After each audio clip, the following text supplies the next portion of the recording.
Hi hello friends, ಎಲ್ಲರಿಗೂ ನಮಸ್ಕಾರ. ನಾನು ನಿಮ್ಮ ರೇಖಾ ಟ್ಯಾಲೆಂಟ್ ಚಾನಲ್ಗೆ ಎಲ್ರಿಗೂ ಸ್ವಾಗತ. ಎಲ್ಲರೂ ಹೇಗಿದ್ದೀರಾ? ಚೆನ್ನಾಗಿದ್ದೀರಾ ಅಂತ ಭಾವಿಸ್ತಾ ಇವತ್ತಿನ ವೀಡಿಯೋ ಸ್ಟಾರ್ಟ್ ಮಾಡ್ತಾ ಇದ್ದೀನಿ. ತುಂಬ ಜನ ವ್ಲಾಗ್ ಹಾಕಿ ಅಂತ ಕೇಳ್ತಾ ಇದ್ರಿ. ಸೊ ಇವತ್ತು ಬಂದ್ಬಿಟ್ಟು ದೀಪಾವಳಿದು ವ್ಲಾಗ್ ಹಾಕ್ತಾಯಿದ್ದೀನಿ. ಈ ವ್ಲಾಗಲ್ಲಿ ನಾನು ದೀಪಾವಳಿಗೆ ಏನೇನು ತಗೊಂಡೆ, ಮತ್ತು ಯಾವ ಥರ ಮನೇನ ಡೆಕೋರೇಷನ್ ಮಾಡಿದೆ, ಮತ್ತು ದೀಪಾವಳಿ ದಿವಸ ಏನೆಲ್ಲ ನಡೀತು, ಮತ್ತು ಪ್ರಿಪ್ರೇಷನ್ ಯಾವ ಥರ ಇತ್ತು, ಮತ್ತು ನಾನು ಎಲ್ಲಿಗೆ ಹೋಗಿದ್ದೆ ಅನ್ನೋದನ್ನ ಈ ವಿಡಿಯೋದಲ್ಲಿ ತಿಳಿಸ್ಕೊಡ್ತೀನಿ. ಲಾಸ್ಟ್ ಗಂಟೆನೂ ನೋಡಿ. ನಮ್ಮ ಚಾನಲ್ನ ಹೊಸದಾಗಿ ನೋಡ್ತಾ ಇದ್ದರೆ ಈಗಲೇ ಒಂದು ಸಬ್ಸ್ಕ್ರೈಬ್ ಮಾಡ್ಕೊಳ್ಳಿ, ಒಂದು ಲೈಕ್ ಮಾಡಿ, ಶೇರ್ ಮಾಡಿ, ಕಮೆಂಟ್ ಮಾಡಿ ತಿಳಿಸಿ.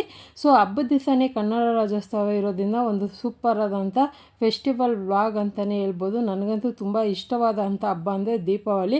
ಖಂಡಿತ ನೀವೆಲ್ಲ ಸೇಫಾಗಿ ಆಚರಣೆ ಮಾಡಿರ್ತೀರ ಅಂದ್ಕೊಂಡಿರ್ತೀನಿ. ಸೊ ಇವತ್ತಿಂದು ಈ ದೀಪಾವಳಿ ವ್ಲಾಗ್ನ ಲಾಸ್ಟ್ ಗಂಟೆನೂ ನೋಡಿ. ಸೊ ನನ್ನ ಕೈಲಿ ಆದಷ್ಟು ಸಣ್ಣ ಪುಟ್ಟ ವೀಡಿಯೋನ ಮಾಡಿ ಒಂದು ವ್ಲಾಗ್ ಥರ ಹಾಕಿದ್ದೀನಿ.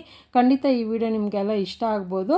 ಸೊ ಇವಾಗ ಬನ್ನಿ ಯಾವ ಥರ ದೀಪಾವಳಿ ವ್ಲಾಗ್ ಸ್ಟಾರ್ಟ್ ಮಾಡಿದೆ ಅಂತ ನಿಮ್ಮ ಜೊತೆ ಶೇರ್ ಮಾಡ್ಕೊತೀನಿ. ಮೊದಲನೇದು ಬಂದ್ಬಿಟ್ಟು ಗುರುವಾರ ನಾನು ದೀಪಾವಳಿಗೆ ಎಲ್ಲ ಡೆಕೋರೇಷನ್ ಮಾಡೋಣ ಅಂತ ಮಧ್ಯಾಹ್ನ ಊಟ ಮಾಡಿಬಿಟ್ಟು ಎಲ್ಲ ಎತ್ತಿ ಆಚೆ ಹಾಕ್ಕೊಂಡಿದ್ದೆ.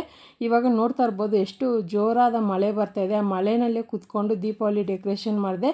ಇನ್ನೊಂದೇನೆಂದರೆ ನನಗೆ ದೀಪಾವಳಿ ಹಬ್ಬ ಅಂದರೆ ತುಂಬಾ ಇಷ್ಟ, ಮತ್ತು ತುಂಬಾ ಚೆನ್ನಾಗಿ ಗ್ರ್ಯಾಂಡಾಗಿ ಸೆಲೆಬ್ರೇಷನ್ ಮಾಡಬೇಕು ಅಂದ್ಕೊಂಡೆ. ನನಗೆ ಹುಷಾರಿಲ್ದಿರ ಆಗೋಯಿತು. ಏನು ಮಾಡೋದು, ಹಾಸ್ಪಿಟ್ಲಿಗೆಲ್ಲ ಹೋಗಿ ನೈಟಲ್ಲಿ ಮತ್ತೆ ಬಂದು ಮಾರನೇ ದಿವಸ ಇದನ್ನು ನಾನು ಪ್ರಿಪ್ರೇಷನ್ ಮಾಡಿದ್ದೀನಿ. ಹುಷಾರಿಲ್ಲ ಅಂದ್ರೂ ನನಗೆ ಈ ಹಬ್ಬನ ಕಂಪ್ಲೀಟಾಗಿ ಮುಗಿಸ್ಬೇಕು ಅನ್ನೋದೇ ಆಸೆ ನನಗೆ. ಅದಕ್ಕೋಸ್ಕರ ಹಬ್ಬನ ಕಂಟಿನ್ಯೂ ಮಾಡಿದೆ. ಮಧ್ಯಾಹ್ನ ಎಲ್ಲ ಡೆಕೋರೇಷನ್ ಮಾಡಿ ಸಂಜೆ ಈ ಥರ ಲೈಟಿಂಗೆಲ್ಲ ಹಾಕಿ ನೋಡ್ತಾಯಿದ್ದೀನಿ, ಚೆಕ್ ಮಾಡ್ತಾಯಿದ್ದೀನಿ ಯಾವ ಥರ ಇದೆ ಅಂತ. ಇವಾಗ ನೋಡ್ತಾ ಇರ್ಬೋದು ನಮ್ಮ ಮನೆ ಹೊಸ ಬಾಡಿಗೆ ಮನೆ ಬಂದಮೇಲೆ ಮೊದಲನೇ ಹಬ್ಬ ಅಂತಲೇ ಹೇಳ್ಬೋದು ನನಗೆ. ಯಾಕಂದರೆ ಗಣೇಶ ಹಬ್ಬ ಏನು ಮಾಡಿಲ್ಲ. ಪೂಜೆ ಆದಮೇಲೆ ಇದೇ ನೆಕ್ಸ್ಟು ದಸರಾ ಆಯಿತು. ದಸರಾ ಆದಮೇಲೆ ಇದೇ ಸ್ವಲ್ಪ ಗ್ರ್ಯಾಂಡ್ ಹಬ್ಬ ಅಂತ ಹೇಳ್ಬೋದು. ಮಾರನೇ ದಿನ ಬೆಳಗಿನ ಜಾವ 4:15ಗೆ ಬಂದು ರೋಡೆಲ್ಲ ಗುಡಿಸಿ ರಂಗೋಲಿ ಹಾಕಿದ್ದೀನಿ ಗೇಟ್ ಮುಂದೆ. ಆನಂತರ ರಂಗೋಲಿ ಹಾಕಿ ಒಳಗಡೆ ಬರೋಷ್ಟರಲ್ಲಿ 5:30 ಆಯಿತು. 5:30ಗೆ ಬಂದು ಮನೆ ಬಾಗ್ಲತ್ತ ಒಂದು ದೀಪ ಇಡೋಕ್ಕಂತ ಈ ಸರಿ ಫಸ್ಟ್ ಟೈಮ್ ಒಂದು ಸಿಂಪಲ್ಲಾಗಿ ಕಲರ್ಫುಲ್ಲಾಗಿ ಇರಲಿ ಅಂತ ಲೈಫಲ್ಲಿ ದೀಪಾವಳಿ ಹಬ್ಬದ ದಿವಸ ಎಲ್ರಿಗೂ ಒಳ್ಳೆಯದಾಗಲಿ ಅಂತ ಕೇಳಿಕೊಂಡು ಈ ಒಂದು ರಂಗೋಲಿನ ಹಾಕಿದೆ. ತುಂಬಾ ಚೆನ್ನಾಗಿ ಬಂತು. ಈ ರಂಗೋಲಿ ಎಲ್ಲ ಹಾಕೋಷ್ಟರಲ್ಲಿ ಮಿನಿಮಮ್ ಒಂದು 6:30 ಆಗೋಯಿತು. ಯಾಕಂದರೆ ನಾನು ಗುರುವಾರನೇ ಎಲ್ಲ ಪ್ರಿಪ್ರೇಷನ್ ಮಾಡಿ ಇಟ್ಟಿದ್ದೆ. ಬೆಳಗ್ಗೆ ಎದ್ದು ಬೇರೆ ಸ್ನಾನ ಮಾಡಿ ಮನೆ ಗುಡಿಸಿ ಒರೆಸಿ ಪೂಜೆ ಮಾಡೋದು ಅಂದ್ಕೊಂಡಿದ್ದೆ. ಯಾಕಂದರೆ ನಾನು ಯಾವಾಗೂ ಅಷ್ಟೇ ಹಬ್ಬ ಮಾಡೋದಾದರೆ 9 ಗಂಟೆ ಒಳಗಡೆ ಮುಗಿಸ್ಬಿಡ್ತೀನಿ. 9 ಗಂಟೆ ಮೇಲೆ ನಾಷ್ಟ ಮಾಡಿಬಿಟ್ಟು ಮಧ್ಯಾಹ್ನಕ್ಕೆಲ್ಲ ಒಂದು 12:30 1 ಗಂಟೆಗೆ ಅಡುಗೆ ಮುಗಿಸ್ಬಿಡ್ತೀನಿ. ನನಗೆ ಹಬ್ಬದ ದಿವಸ ಡೈಲಿ ಒನ್ ಡೇ ಫುಲ್ಲು ನನಗೆ ಹಬ್ಬದ ದಿವಸ ಕೆಲಸ ಇಟ್ಕೊಳಕ್ಕೆ ಇಷ್ಟ ಆಗೋಲ್ಲ. ಬೇಗನೆ ಮುಗಿಸ್ಬಿಟ್ಟು ಆರಾಮಾಗಿ ಟಿ ವಿನಲ್ಲಿ ಬರೋವಂಥ ಪ್ರೋಗ್ರಾಮ್ ನೋಡಿಕೊಂಡು ಫ್ಯಾಮಿಲಿ ಜೊತೆ ಮಾತಾಡಿಕೊಂಡು ಮಜಾ ಮಾಡಬೇಕು. ಅದೇ ಹಬ್ಬ ನನಗೆ. ಬೆಳಗ್ಗೆನೇ ಪೂಜೆ ಮಾಡಿ ಆನಂತರ ಮಧ್ಯಾಹ್ನಕ್ಕೆಲ್ಲ ಅಡುಗೆ ಮುಗಿಸ್ಬಿಡ್ಬೇಕು. ನನಗೆ ಅದೇ ಇಷ್ಟ. ಯಾವಾಗೂ ಅಷ್ಟೇ, ವಾರ ಆದ್ರೂ ಆಗಲಿ ಹಬ್ಬ ಆದ್ರೂ ಆಗಲಿ ನನಗೆ ಬೇಗನೆ ಆಗಬೇಕು. ಇವಾಗ ನೋಡ್ತಾ ಇರ್ಬೋದು ಎಲ್ಲ ಕಲರ್ಫುಲ್ಲಾಗಿ ರಂಗೋಲಿ ಹಾಕಿದ ಮೇಲೆ ನನ್ನ ಹತ್ರ ಕೆಲವೊಂದು ಪ್ರಿಂಟ್ಗಳಿತ್ತು, ಅದನ್ನು ಯೂಸ್ ಮಾಡ್ಕೊಂಡಿದ್ದೀನಿ.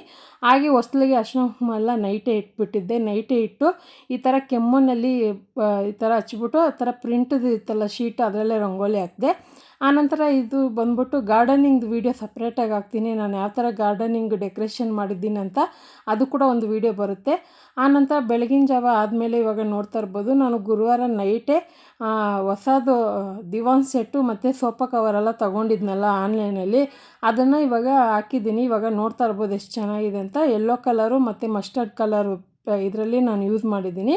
ಇದು ಬಂದ್ಬಿಟ್ಟು ಸೋಫಾ ಕವರು ನೀವು ಆನ್ಲೈನ್ ಶಾಪಲ್ಲಿ ನೋಡಿರ್ತೀರ. ಇದು ಬಂದ್ಬಿಟ್ಟು ಮೀಶೋದಲ್ಲಿ ತರಿಸ್ಕೊಂಡಿದ್ದು ಪಿಲ್ಲೋ ಕವರು, ಮತ್ತು ದಿವಾನ್ ಸೆಟ್ ಬಂದ್ಬಿಟ್ಟು ಫ್ಲಿಪ್ಕಾರ್ಟಲ್ಲಿ ತರಿಸ್ಕೊಂಡಿದ್ದು. ಇದರಲ್ಲಿ 2 ಕಲರ್ ತರಿಸ್ಕೊಂಡಿದ್ದೀನಿ. ತುಂಬಾ ಚೆನ್ನಾಗಿದೆ, ನನಗಂತೂ ಇಷ್ಟ ಆಯಿತು. ನೋಡೋದಕ್ಕೂ ತುಂಬಾ ಕ್ಯೂಟಾಗಿ ಲುಕ್ಕಾಗಿದೆ. ಆನಂತರ ಇವಾಗ ನೋಡ್ತಾ ಇರ್ಬೋದು ಬೆಳಗ್ಗೆ ಪೂಜೆ ಆಗಿದೆ.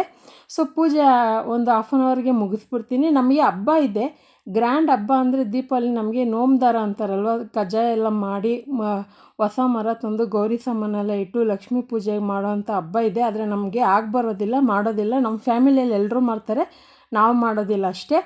ಅದಕ್ಕೆ ಇವಾಗ ಸಿಂಪಲಾಗಿ ಈ ಥರ ಮುಗಿಸ್ಕೊಂಡಿದ್ದೀನಿ. ಕಜ್ಜಾಯ ಒಂದು ಮಾತ್ರ ಮಾಡಿಕೊಂಡೆ ಮನೇಲಿ, ಸ್ವಲ್ಪ ಪೂಜೆಗೆ ಇಡಬೇಕಂತ ಮಾಡಿಕೊಂಡೆ ಅಷ್ಟೇ.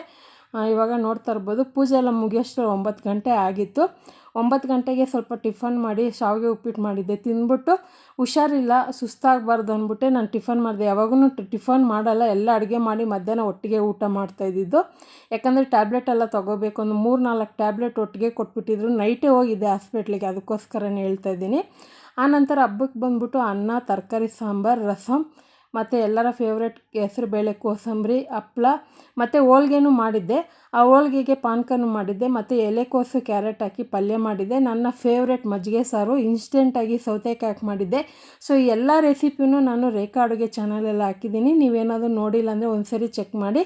ಹಾಗೆ ನಾನು ದಸರಾ ಹಬ್ಬಕ್ಕೆ ವಡೆ ಮಾಡಿದ್ದೆ.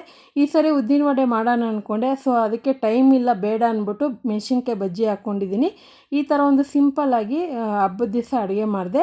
ಮಧ್ಯಾಹ್ನ ತಿನ್ನೋಷ್ಟರಲ್ಲಿ 1 ಗಂಟೆ ಆಯಿತು. ಊಟ ಎಲ್ಲ ಮಾಡಿದ್ಮೇಲೆ ಸ್ವಲ್ಪ ಹೊತ್ತು ಕೂತ್ಕೊಂಡು ಟೈಮ್ ಪಾಸ್ ಮಾಡಿಕೊಂಡು, ಹಾಗೆ ಪಕ್ಕದಲ್ಲಿ ಕನ್ನಡ ರಾಜ್ಯೋತ್ಸವ ಇತ್ತಲ್ಲ, ಆಟೋಗೆಲ್ಲ ಪೂಜೆ ಮಾಡ್ತಾಯಿದ್ರು. ಹಾಗೆ ಅಲ್ಲೂ ಸ್ವಲ್ಪ ಹೋಗಿ ವೀಡಿಯೋ ಮಾಡಿಕೊಂಡೆ. ಸೊ ಇನ್ನೂ 2 ಆಟೋ ಬರೋದಿತ್ತು, ಅಲ್ಲಿ ಲೇಟಾಗೋಯ್ತು ಪೂಜೆ ಮಾಡೋದು. ಅದಕ್ಕೆ ನಾನು ಜಸ್ಟು ಆಟೋಗೆ ಡೆಕೋರೇಷನ್ ಮಾಡಿದ್ದು ಮಾತ್ರ ಇಟ್ಕೊಬಂದಿದ್ದೀನಿ. ಆನಂತರ ಇವಾಗ ನೋಡ್ತಾ ಇರ್ಬೋದು, ಸಂಜೆ ಒಂದು 5 ಗಂಟೆಗೆ ನಾನು ದೀಪಗಳನ್ನ ಹಚ್ಚೋದಕ್ಕೆ ರೆಡಿ ಮಾಡ್ಕೊತಾ ಇದ್ದೀನಿ. ಎಣ್ಣೆ ದೀಪ ಎಲ್ಲ ನಮ್ಮಮ್ಮ ಹಚ್ತಾಯಿದ್ರು. ನಾನು ಈ ಕಡೆ ಡಿಮಾರ್ಟ್ದು ಶಾಪಿಂಗೆಲ್ಲ ತೊಗೊಬಂದಿದ್ನಲ್ಲ, ಎಲ್ಲ ಕೇಳ್ತಿರಲ್ಲ ನೀವು ತಂದಿರೋ ಐಟಮ್ನೆಲ್ಲ ಏನು ಮಾಡ್ತೀರಂತ. ಈ ಥರ ಡೆಕೋರೇಷನ್ನು ಮತ್ತು ಹಬ್ಬದ ಟೈಮಲ್ಲಿ ಈ ಥರ ಯೂಸ್ ಮಾಡ್ತೀನಿ. ಅಮೆಝಾನಲ್ಲಿ ತರಿಸಿದಂಥ LED ಟೀ ಲೈಟ್ ಕ್ಯಾಂಡಲು ಮತ್ತು ನಾರ್ಮಲ್ ಕ್ಯಾಂಡಲ್ ಇದನ್ನೆಲ್ಲ ಗಾಜಿನ ಇದರಲ್ಲಿ ಇಡ್ತಾಯಿದ್ದೀನಿ. ನೋಡ್ತಾ ಇರ್ಬೋದು, ಫುಲ್ಲು ಸುಸ್ತಿತ್ತು ನನಗೆ. ಅದನ್ನು ಫುಲ್ಲು ಬೆನ್ನಲ್ಲಿ ಗ್ಯಾಸ್ಟ್ರಿಕ್ ಥರ ಬಂದು ಇಟ್ಕೊಂಡ್ಬಿಟ್ಟಿತ್ತು, ಎದ್ದು ಓಡಾಡೋಕ್ಕೂ ಆಗ್ತಾಯಿರಲಿಲ್ಲ. ಅದನ್ನು ಪಟಾಕಿ ತಂದಿದ್ದೀನಿ, ಜಾಸ್ತಿ ಬೇರೆ ತರಿಸಿದೆ ಈ ವರ್ಷ. ಫಸ್ಟ್ ಟೈಮು ಈ ಮನೆಯಲ್ಲಿ ಗ್ರ್ಯಾಂಡಾಗಿ ಸೆಲೆಬ್ರೇಷನ್ ಮಾಡಬೇಕನ್ನೋ ಇದರಲ್ಲಿ ತರಿಸ್ಕೊಂಡೆ. ಇವಾಗ ನೋಡ್ತಾ ಇರ್ಬೋದು, ಒಂದೊಂದೇ ಕ್ಯಾಂಡಲೆಲ್ಲ ಹಂಚ್ತಾ ಇದ್ದೀನಿ. ಕ್ಯಾಂಡಲ್ ಹಚ್ಚಬಾರ್ದು, ಆದರೆ ಇದು ಈ ಗಾಜಿನ ಇದರಲ್ಲಿ ಎಣ್ಣೆ ಹಾಕಿ ಹಚ್ಚೋಕ್ಕಾಗಲ್ವಲ್ಲ. ಸೊ ಕ್ಯಾಂಡಲ್ನ ನಾನು ವರ್ಷವೂ ಇಡ್ತಾಯಿದ್ದೀನಿ. ಆನಂತರ ಎಣ್ಣೆ ದೀಪ ಎಲ್ಲ ನಮ್ಮಮ್ಮ ಇಟ್ಟು ಈ ಥರ ಅಲಂಕಾರ ಮಾಡಿದರು. ಎಣ್ಣೆ ದೀಪ ಎಲ್ಲ ಪೂರ್ತಿ ಹಚ್ಚಿ ಬಾಗ್ಲ ಹತ್ರ, ದೇವ್ರ ಹತ್ರ ಎಲ್ಲ ಎಣ್ಣೆ ದೀಪನೇ ಹಚ್ಚಿದ್ದು. ಅಲ್ಲಲ್ಲಿ ಇಡೋದಕ್ಕೆ ಮಾತ್ರ ಕ್ಯಾಂಡಲ್ದು ಇಟ್ಟಿದ್ದೀನಿ. ಅದರಲ್ಲಿ ಬೇರೆ ಮಳೆ ಬಂದುಬಿಡ್ತು. ಮಳೆ ಬಂದು ಒಂದು 1/2 ಅವರ್ ಟೈಮ್ ವೇಸ್ಟ್ ಆಗೋಯಿತು. ಆನಂತರ ಇವಾಗ ನಾನು ಡೆಕೋರೇಷನ್ ಮನೆಗೆ ಮಾಡಿದ್ನಲ್ಲ, ಅದೆಲ್ಲ ನಿಮಗೆ ಲೈಟ್ ಸೆಟ್ಟಿಂಗ್ ಎಲ್ಲ ಹಾಕಿ ತೋರಿಸ್ತಾ ಇದ್ದೀನಿ. ಯಾವ ಥರ ಇದೆ ಅಂತ ಕಮೆಂಟಲ್ಲಿ ತಿಳಿಸಿ. ಹಾಗೆ ನಂದು ವ್ಲಾಗ್ ಇಷ್ಟ ಆಯ್ತದಂದರೆ ಈಗಲೇ ಒಂದು ಲೈಕ್ ಮಾಡಿ, ಹೊಸದಾಗಿ ನೋಡ್ತಾ ಇದ್ದರೆ ಸಬ್ಸ್ಕ್ರೈಬ್ ಮಾಡ್ಕೊಳ್ಳಿ ಅಂತಲೂ ಕೇಳ್ಕೊತೀನಿ. ಇವಾಗ ನೋಡ್ತಾ ಇರ್ಬೋದು, ಬುದ್ಧ ಹತ್ರ ಆಗಿರ್ಬೋದು, ಬಾಗ್ಲ ಹತ್ರ ಆಗಿರ್ಬೋದು, ಯಾವ ಥರ ಇದು ಅಲಂಕಾರವಾಗಿದೆ ಅಂತ ಕಮೆಂಟಲ್ಲಿ ತಿಳಿಸಿ. ನನಗಂತೂ ತುಂಬಾ ಇಷ್ಟ ಆಯಿತು. ನನಗೆ ಈ ಹಬ್ಬ ಈ ಥರ ಇದ್ರೇ ನನಗೆ ಒಂದು ಹಬ್ಬದ ಕಳೆ ಅಂತ ಹೇಳೋದು. ಆನಂತರ ನೋಡಿ, ಇದು ಬಂದ್ಬಿಟ್ಟು ಒಂದು 20 ದಿವಸ ಮುಂಚೆನೇ ತರಿಸ್ಕೊಂಡಿದ್ದೆ. ಇದನ್ನು ಹಾಗೆ ನಿಮ್ಮ ಜೊತೆ ಅನ್ಬಾಕ್ಸಿಂಗ್ ಮಾಡಿ ತೋರಿಸ್ತಾ ಇದ್ದೀನಿ. ಯಾವುದೇ ರೀತಿ ಪ್ರಮೋಷನ್ ಅಲ್ಲ. ಸೊ ಇದು ನಮ್ಮ ತಮ್ಮ ಹೋದ ವರ್ಷವೇ ವೆಬ್ಸೈಟಲ್ಲಿ ನೋಡಿ ಇಟ್ಕೊಂಡಿದ್ದೆ, ಈ ಥರ ಕಮ್ಮಿ ರೇಟಿಗೆ ಸಿಗುತ್ತೆ ಅಂತ. ಈ ವರ್ಷ ನನಗೆ ಈಸ್ಕೊಡ್ತೀನಿ ಅಂತ ಹೇಳಿದ್ದ, ಈಸ್ಕೊಟ್ಟಿದ್ದಾನೆ. ಇದನ್ನು ನಾವೇ ಅಂಗಡಿಯಲ್ಲಿ ಹೋಗಿ ತೊಗೊಂಡಿದ್ರೆ ಸುಮಾರು ಏನಿಲ್ಲ ಅಂದ್ರೂ ಒಂದು 20,000 to 25,000 ಆಗ್ತಾಯಿತ್ತು. ನಾನು ಬೇರೆ 7,000 ರೂಪಾಯಿಗೆ ತೊಗೊಂಡಿದ್ದೀನಿ. 7,000 ರೂಪಾಯಿ ನಿಮಗೆ ಜಾಸ್ತಿ ಅನಿಸ್ಬೋದು, ಯಾಕಂದರೆ ಲಾಸ್ಟ್ ಟೈಮ್ ಹೋದ ವರ್ಷ ಬ್ಯಾನ್ ಆಗಿತ್ತು ಪಟಾಕಿ ಹೊಡಿಬಾರ್ದಂತ. ಇನ್ನೇನು ನಾಳೆ ಹಬ್ಬ ಅನ್ನೋವಾಗ ಹೊಡಿಬೋದಂತ ಪರ್ಮಿಷನ್ ಕೊಟ್ಟಾಗ ನಾನು ಹೋಗಿ ತೊಗೊಬರೋಕ್ಕಂತ ಹೋದೆ. ಜಸ್ಟ್ ಒಂದು 20 to 25 ಐಟಮ್ಗೆ 9,000 ಬಿಲ್ ಹಾಕಿದ್ರು. ಆ 9,000 ಬಿಲ್ ಮಾಡಿ ಮನಸ್ಸಿಗೆ ಬೇಜಾರು ಮಾಡ್ಕೊಂಡು ತಗೊಬಂದು ಆಚರಣೆ ಮಾಡಿದ್ದೆ. ಇವಾಗ ನೋಡ್ತಾ ಇರ್ಬೋದು, ಈ ಬಾಕ್ಸ್ ಬಂದ್ಬಿಟ್ಟು 3 ಜನ ಎತ್ಕೋಬೇಕು, ಅಷ್ಟು ವೆಯ್ಟ್ ಇರೋವಂಥ ಬಾಕ್ಸ್ ಇದು. ಇದರಲ್ಲಿ ಫುಲ್ಲು ಮ್ಯಾನುಫ್ಯಾಕ್ಚರ್ ಅವ್ರದ್ದೇ ಕಂಪ್ನಿ ಕಡೆಯಿಂದನೇ ತುಂಬಾ ಆಫರಲ್ಲಿ ಕಡಿಮೆ ರೇಟಿಗೆ ಸಿಕ್ತು. ಸೊ ಇದು ತಮಿಳ್ನಾಡಿಂದ ಬಂದಿರೋದು. ನಮ್ಮ ತಮ್ಮ ನಮ್ಮ ಅಣ್ಣ ಹೋಗಿ ಎತ್ಕೊಬಂದಿದ್ರು. ಇದು ಕೊರಿಯರ್ ಮಾಡಿದ್ರು. ಇವಾಗ ನೋಡ್ತಾ ಇರ್ಬೋದು, ಒಂದೊಂದೇ ತೋರ್ಸೋಕ್ಕಾಗೋದಿಲ್ಲ, ಕಂಪ್ಲೀಟಾಗಿ ನಿಮಗೆ ಒಂದು ಲಾಸ್ಟಲ್ಲಿ ಹಾಕ್ತೀನಿ ಫುಲ್ಲು ಎಷ್ಟು ಐಟಮ್ ತೊಗೊಂಡಿದ್ದೀನಿ ಅಂತ. ಹೇಳೋಕ್ಕೆ ಆಗಲ್ಲ ಅದು ಎಷ್ಟು ಐಟಮ್ ಅಂತಲೇ. ನನಗೆ ಒಂದು 100 ಮೇಲೆ ಇದೆ. ಪಟಾಕಿ ಹೊಡೆಯೋದಂದರೆ ನಂಗೆ ಚಿಕ್ಕ ವಯಸ್ಸಿಂದನೂ ತುಂಬ ಆಸೆ. ಒಂದೊಂದು ಸರಿ ಚಿಕ್ಕ ವಯಸ್ಸಲ್ಲಿ ನಾವು ಅಜ್ಜಿ ಮನೆ ಹತ್ರ ಹಬ್ಬ ಮಾಡಿದಾಗ ಏನು ಮಾಡ್ತಾಯಿದ್ರು, ಎಲ್ಲ ಅಜ್ಜಿ ಮನೇಲಿ ಸೇರ್ತಾಯಿದ್ರಲ್ವ, ಒಟ್ಟಿಗೆ ಪಟಾಕಿನೆಲ್ಲ ಹಾಕಿ ಎಲ್ಲರೂ ಒಟ್ಟಿಗೆ ಸೇರಿ ಹೊಡಿತಾಯಿದ್ರಿ. ಅದೇ ಒಂಥರ ಖುಷಿ ಇತ್ತು. ಆವಾಗಿನ ಕಾಲದಲ್ಲಿ ಒಂಥರ ಮಜಾ ಇತ್ತು. ಆದರೆ ಇವಾಗ ನಮ್ಮ ಮನೆಗಳಲ್ಲಿ ನಾವೇ ಮಾಡಬೇಕು, ಯಾವುದೇ ರೀತಿ ಊರುಗಳಿಗೆ ಹೋಗೋದಿಲ್ಲ. ಇವಾಗ ತುಂಬ ಜನ ಊರಿಗೆ ಹೋಗ್ತಾರೆ, ಆದರೆ ನಮಗೆ ಚಿಕ್ಕ ವಯಸ್ಸಲ್ಲಿ ಸಿಕ್ಕಿದಂಥ ಮಜಾ ಖುಷಿ ಇವಾಗ ಅಷ್ಟೇನಿಲ್ಲ. ಅದನ್ನು ನಾನು ಪಟಾಕಿ ವರ್ಷವೂ ಮಿಸ್ ಮಾಡದೆ ಹೊಡಿತೀನಿ. ನಾನು ಕೆಲಸಕ್ಕೆ ಹೋಗೋವಾಗ ಪಾತ್ರೆ ಚೀಟಿ, ಪಟಾಕಿ ಚೀಟಿ ಎಲ್ಲ ಹಾಕ್ತಾಯಿದ್ನಲ್ಲ, ಆವಾಗ ಗಿಫ್ಟ್ ಹಾಕಿ ಪಟಾಕಿ ಬಾಕ್ಸ್ ಬರ್ತಾಯಿತ್ತು. ಒಂದೇ ಸರಿಗೆ 4 to 5 ಬಾಕ್ಸ್ ಹೊಡಿತಾಯಿದ್ದೆ. ಹೊಡೆದ್ರೂ ನನಗೆ ತೃಪ್ತಿ ಅನಿಸ್ತಾ ಇರಲಿಲ್ಲ, ಸಮಾಧಾನ ಆಗ್ತಾ ಇರಲಿಲ್ಲ. ಇನ್ನೂ ಪಟಾಕಿ ಹೊಡಿಬೇಕಂತ ಅಳ್ತಾ ಇದ್ದೆ. ನಾನು ದೊಡ್ಡವಳಾದ್ರೂ ಅಳ್ತಾ ಇದ್ದೆ. ನನಗೆ ಪಟಾಕಿ ಹೊಡೆಯೋದಂದರೆ ತುಂಬ ಹುಚ್ಚು, ಇಷ್ಟ ನನಗೆ. ಯಾವಾಗ ಬೇಕಂದ್ರೂ ಹೊಡಿತೀನಿ. ಅದರಲ್ಲೂ ಸರ ಪಟಾಕಿ 100 ವಾಲ 1000 ವಾಲ ಆ ಥರ ಶಾರ್ಟ್ ಆ ಥರ ಅಂದರೆ ತುಂಬ ಆಸೆ. ನಾವು ನಮ್ಮ ಸ್ವಂತ ಮನೇಲಿರುವಾಗ ಶಾರ್ಟು ಆ ಥರ ಎಲ್ಲ ಹೊಡೆದಿರಲಿಲ್ಲ. ಇಲ್ಲಿಗೆ ಬಂದಮೇಲೆ ಶಾರ್ಟ್ ತೊಗೊಂಡೆ, ಯಾಕಂದರೆ ಶೀಟ್ ಮನೆ ಆಗಿರೋದ್ರಿಂದ ಆವಾಗ ನಮಗೆ ಜಾಗ ಅಷ್ಟಿರಲಿಲ್ಲ. ಇಲ್ಲಿ ಜಾಗ ಧಾರಾಳವಾಗಿದೆ, ಎಲ್ಲ ಥರ ಪಟಾಕಿನೂ ಹೊಡಿಬೋದು. ಮತ್ತು ಜಾಸ್ತಿ ಸೌಂಡ್ ಮಾಡೋ ಪಟಾಕಿ ನಮ್ಮ ತಮ್ಮ ತರಿಸ್ಬಿಟ್ಟಿದ್ದ, ನನಗೆ ಬೇಡ ಅಂತ ಹೇಳಿದೆ. ಬೇರೆ ಫ್ಲವರ್ ಪಾಟು, ಭೂಮಿ ಚಕ್ರ, ಸುರು ಬತ್ತಿ, ಡಿಸೈನ್ ಫ್ಲವರ್ ಪಾಟ್ ಆ ಥರ ಬೇಕು ಅಂದ್ಕೊಂಡಿದ್ದೆ. ಅವನು ಲಕ್ಷ್ಮೀ ಪಟಾಕಿ, ಬಾಂಬ್ ಅದೆಲ್ಲ ತರಿಸಿದ್ದ. ಆಮೇಲೆ ನಮ್ಮ ಅಕ್ಕಪಕ್ಕ ಮನೆಗಳಲ್ಲಿ ಇವಾಗ ಬಂದಮೇಲೆ ತುಂಬ ಜನ ಪರಿಚಯ ಆಗಿದ್ದಾರೆ ಹುಡುಗರು ಎಲ್ಲ, ನಮ್ಮ ಚಾನಲ್ನ ಸಬ್ಸ್ಕ್ರೈಬ್ ಮಾಡಿರೋಂಥ ಹುಡುಗರು. ನಾವು ಹೊಡೆಯುವಾಗ ಬಂದರು, ಅವರಿಗೆ ಎಲ್ಲ ಈ ಥರ ದೊಡ್ಡ ಸೌಂಡ್ ಬರೋವಂಥ ಪಟಾಕಿ ಎಲ್ಲ ಹುಡುಗರಿಗೆ ಕೊಟ್ಬಿಟ್ಟೆ ನಾನು. ಬೇರೆ ನಾನು ಫ್ಲವರ್ ಪಾಟು, ಭೂಮಿ ಚಕ್ರ, ಶಾಟು, ರಾಕೆಟ್ ಆ ಥರ ಹೊಡೆದೆ. ಸೌಂಡದು ಜಾಸ್ತಿ ಮಾಡೋಂಗಿಲ್ವಲ್ಲ, ಅದಕ್ಕೋಸ್ಕರ ಹುಡುಗರಿಗೆ ಕೊಟ್ಬಿಟ್ಟೆ ನಾನು. ಇನ್ನು ಉಳಿದಿದ್ದೆಲ್ಲ ನಾನು 2 ದಿವಸ ನಿಂತ್ಕೊಂಡು 1 ಅವರು ಹೊಡೆದಿದ್ದೀನಿ. ಅಷ್ಟು ತೃಪ್ತಿ ಅನಿಸ್ತು, ತುಂಬಾ ಖುಷಿ ಆಯಿತು. ಸೊ ನೋಡಿ, ಇಷ್ಟು ಐಟಮ್ ತೊಗೊಂಡಿದ್ದೀನಿ. ಈ ಥರ ನೀವು ಯಾರಾದರೂ ಹೊಡೆದಿದ್ದೀರಂದರೆ ಕಮೆಂಟಲ್ಲಿ ತಿಳಿಸಿ. ಯಾಕಂದರೆ ಪಟಾಕಿ ಹೊಡೆಯೋದಂದರೆ ನನಗೆ ತುಂಬಾ ಇಷ್ಟ. ಮತ್ತೆ ಹೇಳ್ತಾ ಇದ್ದೀನಿ, ನನ್ನ ಹಬ್ಬ ಈ ಥರ ಮುಗಿಸಿದ್ದೀನಿ. ಸಿಂಪಲ್ಲಾಗಿ ಹುಷಾರಿಲ್ಲ ಅಂದ್ರೇನು ಹೋಗಿ ಪಟಾಕಿ ಹೊಡೆದೆ. ನಮ್ಮ ಮನೇಲಿ ನಮ್ಮ ತಮ್ಮ ಯಾವಾಗೂ ಬರೋಲ್ಲ, ನನಗೆ ಹುಷಾರಿಲ್ಲ ಅಂದ್ಬಿಟ್ಟು ನನ್ನ ಜೊತೆಗೆ ಸಪೋರ್ಟಾಗಿ ಬಂದು ಅವನು ನಿಂತ್ಕೊಂಡು ಜೊತೆಗೆ ಹೊಡೆದ. ಅವನು ಯಾವಾಗೂ ಪಟಾಕಿ ಹೊಡೆಯೋದಂದರೆ ಬರೋದಿಲ್ಲ. ಸೇಫಾಗಿ ಮಾಸ್ಕೆಲ್ಲ ಹಾಕ್ಕೊಂಡು ಚೆನ್ನಾಗಿ ಪಟಾಕಿ ಹೊಡೆದು ಎಂಜಾಯ್ ಮಾಡಿದ್ರಿ. ಹಬ್ಬನ ಮುಗಿಸಿದ್ರಿ 2 ದಿವಸನೂ. ಶುಕ್ರವಾರ ಸ್ವಲ್ಪ ಹೊಡೆದ್ರೆ, ಶನಿವಾರ ಫುಲ್ ಫೈನಲ್ ಆಗಿ ಜಾಸ್ತಿ ಇತ್ತಲ್ವ, ಎಲ್ಲ ಕಂಪ್ಲೀಟಾಗಿ ಖಾಲಿ ಮಾಡಿದೆ. ಆನಂತರ ನೋಡ್ತಾ ಇರ್ಬೋದು, ನಮ್ಮ ತಂಗಿ ಶಾರ್ಟ್ ಇಟ್ಟಿದ್ದಾಳೆ. ಮಾರನೇ ದಿವಸ ನಾನು ಶಾರ್ಟ್ ಇಟ್ಟೆ. ಆಮೇಲೆ ಸರ ಪಟಾಕಿ 1000 ಇತ್ತಲ್ಲ, ಆ ಥರದ್ದಂದರೆ ನಂಗೆ ತುಂಬ ಇಷ್ಟ. ಇವಾಗ ನೋಡ್ತಾ ಇರ್ಬೋದು, ಒಂದು 7-8 ವೆರೈಟಿ ಶಾರ್ಟ್ ತರಿಸ್ಕೊಂಡಿದ್ದೆ. ಎಲ್ಲನೂ ಹಾಕೋಕ್ಕಾಗಲ್ಲ ವೀಡಿಯೋದಲ್ಲಿ, ಸಿಂಪಲಾಗಿ ಹಾಕಿದೆ. ಇನ್ನೊಂದು ಇದರಲ್ಲಿ ವಾಟರ್ ಗೇಮ್ ಅಂತ ಇನ್ನೊಂದು ಐತೆ, ಫ್ಲವರ್ ಪಾಟ್. ಅದನ್ನು ಕೈ ಮೇಲೆ ಇಟ್ಟರೆ ಏನೂ ಆಗಲ್ಲ ಅಂತ ಹೇಳಿದೆ. ಅದು ಒಂದು ಕ್ಲಿಪ್ ಹಾಕ್ತೀನಿ ನೋಡಿ. ಸೊ ಇವಾಗ ಇದು ತೋರಿಸ್ತಾ ಇದ್ದೀನಲ್ಲ, ಇದೇ ಅದು. ಇದನ್ನು ಕೈ ಟಚ್ ಮಾಡ್ದೇನು ನಮ್ಮ ಕೈಗೆ ಏನೂ ಬೆಂಕಿ ತಾಕಲ್ಲ ಇದು. ನಮ್ಮ ತಮ್ಮನೇ ಹೇಳ್ತಾ ಇದ್ದ. ಸೊ ಈ ಥರ ಒಂದು ಎಂಜಾಯ್ ಮಾಡೋದಂದರೆ ತುಂಬ ಇಷ್ಟ ನನಗೆ. ಅದರಲ್ಲೂ ಫ್ಲವರ್ ಪಾಟ್ಗಳಂದರೆ ತುಂಬ ಇಷ್ಟ ನನಗೆ. ಸೊ ಈ ಥರ ಹಬ್ಬ ಮುಗಿಸ್ದೆ. ಖಂಡಿತ ನೀವೆಲ್ಲ ಸೇಫಾಗಿ ಆಡಿರ್ತೀರ. ನೀವು ಯಾವ ಥರ ದೀಪಾವಳಿ ಆಚರಿಸಿದ್ರಂತ ಕಮೆಂಟಲ್ಲಿ ತಿಳಿಸಿ. ಫೈನಲ್ ಎಲ್ಲ ಮುಗಿಸ್ಬಿಟ್ಟು ರಾತ್ರಿ 9 ಗಂಟೆಗೆ ಆಚೆ ಬಂದು ಸರ ಪಟಾಕಿ ಇಟ್ಟೆ. ಇದು ಜಾಸ್ತಿ ದೊಡ್ಡದಾಗಿರುತ್ತೆ ಅಂದ್ಕೊಂಡಿದ್ದೆ, ನೋಡಿದ್ರೆ ಬೇರೆ ಒಂದೇ 1 ಮೀಟ್ರ್ ಬಂದಿದೆ. ನನಗೆ ಮಿನಿಮಮ್ ಒಂದು 1/2 hour ಸೌಂಡ್ ಸ್ಟಾಪ್ ಇಲ್ದಿರ ಇರಬೇಕು, ಆ ಥರ ಇಷ್ಟ ನನಗೆ ಪಟಾಕಿ ಹೊಡೆಯೋದಂದರೆ. ಇವಾಗ ನೋಡ್ತಾ ಇರ್ಬೋದು, ಆಚೆ ಇಡ್ತಾ ಇದ್ದೀನಿ. ಫೈನಲ್ ಎಲ್ಲ ಮುಗಿಸ್ಬಿಟ್ಟು ನೋಡಿ, ಇವಾಗ ಆಚೆ ಇಟ್ಕೊತಾ ಇದ್ದೀನಿ. ನಮ್ಮನ್ನ ಆಚೆ ಇಡಬೇಡ, ಆಟೋ ಇಳಿಸಿದ್ದೀನಿ, ಗ್ಯಾಸ್ ಎಲ್ಲ ಇದೆ, ಹುಷಾರಾಗಿ ಆಡಬೇಕಂತ ಹೇಳ್ತಾಯಿದ್ರು. ಅದನ್ನು ನಾನು ಆಚೆನೇ ಹೊಡಿಬೇಕಂತ ಆಚೆಗೆ ಹೋದೆ.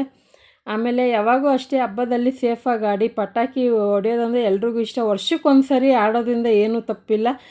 ತುಂಬ ಜನ ಬರ್ತಡೇಗೆ ಏನಾದರೂ ಮನೇಲಿ ವಿಶೇಷ ಆದರೆ ಪಟಾಕಿಗಳನ್ನ ಯೂಸ್ ಮಾಡ್ತಾರೆ. ನಾವು ಆ ಥರ ಯೂಸ್ ಮಾಡಲ್ಲ, ಹಬ್ಬದ ಟೈಮಲ್ಲಿ ಮಾತ್ರ ಯೂಸ್ ಮಾಡೋದು. ಆನಂತರ ಮಾರನೇ ದಿವಸ ಬೆಳಗ್ಗೆನೇ 10 ಗಂಟೆ ಶೋಗೆ ನಮ್ಮ ತಮ್ಮ ಬುಕ್ ಮಾಡಿದ್ದ ಮೂವಿಗೆ, ಕನ್ನಡ ಮೂವಿಗೆ. ಸೊ ಅದು ಯಾವುದಂದರೆ bagheera ಮೂವಿ. ಎಲ್ಲರ ನನಗಂತೂ ತುಂಬ ಟ್ರೈಲರ್ ನೋಡ್ಬಿಟ್ಟು ಹೋಗಲೇಬೇಕಂತ ಫಿಕ್ಸ್ ಆಗಿದ್ದೆ. ಶುಕ್ರವಾರ ಹಬ್ಬದ ದಿವಸನೇ ಹೋಗಬೇಕಾಯಿತು. ಹಬ್ಬ ಇರೋದ್ರಿಂದ ಹೋಗೋಕ್ಕೆ ಇಷ್ಟ ಆಗಿಲ್ಲ ನನಗೆ. ಹಬ್ಬದ ದಿವಸ ಎಲ್ಲೂ ಹೋಗೋಕ್ಕೂ ಇಷ್ಟ ಆಗೋದಿಲ್ಲ. ಮಾರನೇ ದಿವಸ ಶನಿವಾರ ಹೋಗಿದ್ದೆ. ಶನಿವಾರ ಹೋದಾಗ ಪಕ್ಕದಲ್ಲೇ ನಮ್ಮ ಊರಿಂದ ಒಂದು 20 ನಿಮಿಷದ ದೂರದಲ್ಲೇ ಒಂದು ಇದಿತ್ತು, ಅಲ್ಲಿಗೆ ಹೋದರೆ ಒಂದು ಚಿಕ್ಕ ಮಾಲಲ್ಲೇ. ಸೂಪರಾಗಿತ್ತು ಫಿಲಿಮ್ ಅಂತೂ. ನನಗಂತೂ ತುಂಬಾ ಇಷ್ಟ ಆಯಿತು. ಆದಷ್ಟು ಎಲ್ಲರೂ ಕನ್ನಡ ಫಿಲಿಮ್ನ ಥಿಯೇಟ್ರಲ್ಲಿ ಹೋಗಿ ನೋಡಿ, ಕನ್ನಡ ಚಲನಚಿತ್ರಕ್ಕೆ ಸಪೋರ್ಟ್ ಮಾಡಿ ಅಂತ ಕೇಳ್ಕೊತೀನಿ. ಸೊ ಇವಾಗ ನೋಡ್ತಾ ಇರ್ಬೋದು, ಹೋಗ್ತಾಯಿದ್ದೀರಿ. ನಾನು, ನಮ್ಮ ತಮ್ಮ, ನಮ್ಮ ತಂಗಿ, ನಮ್ಮ ತಮ್ಮನ ಫ್ರೆಂಡ್ ಹೋಗ್ತಾಯಿದ್ದೀರಿ. ಮತ್ತು ನಮ್ಮ ಅಣ್ಣನೂ ಬರೋಕ್ಕೆ ಹೇಳಿದ್ರು, ಅವ್ರು ಬರೋಲ್ಲ ಅಂದ್ಬಿಟ್ರು. ನಾವು 4 ಜನ ಹೋಗ್ತಾಯಿದ್ದೀರಿ.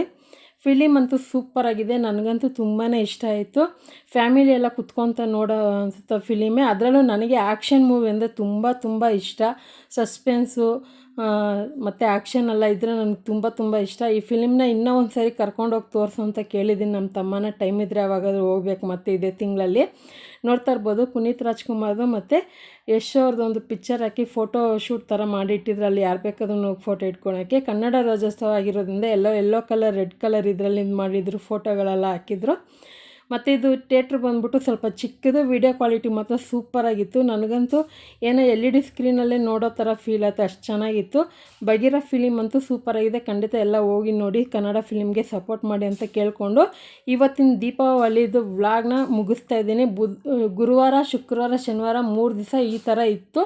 ಸೊ ಈ ಥರ ಒಂದು ಸಿಂಪಲಾಗಿ ವ್ಲಾಗ್ ಮಾಡಿದ್ದೀನಿ. ತುಂಬ ಜನ ವ್ಲಾಗ್ ಕೇಳ್ತಾ ಇದ್ದೀರಾ. ನನ್ನ ಕೈಯಲ್ಲಿ ಆದಷ್ಟು ಟ್ರೈ ಮಾಡ್ತೀನಿ. ಯಾಕಂದರೆ ವ್ಲಾಗ್ ಮಾಡೋದಕ್ಕೆ ನಾನು ಮನೇಲಿ ತುಂಬ ಹೆವಿ ಯೂಟ್ಯೂಬ್ ಮಾಡೋದ್ರಿಂದ ರೇಖಾ ಅಡುಗೆ ರೇಖಾ ಟ್ಯಾಲೆಂಟ್ ಚಾನೆಲ್ ಎರಡೂ ಮೇಂಟೈನ್ ಮಾಡಬೇಕು. ಖಂಡಿತ ಆದಷ್ಟು ವ್ಲಾಗ್ ಹಾಕ್ತೀನಿ.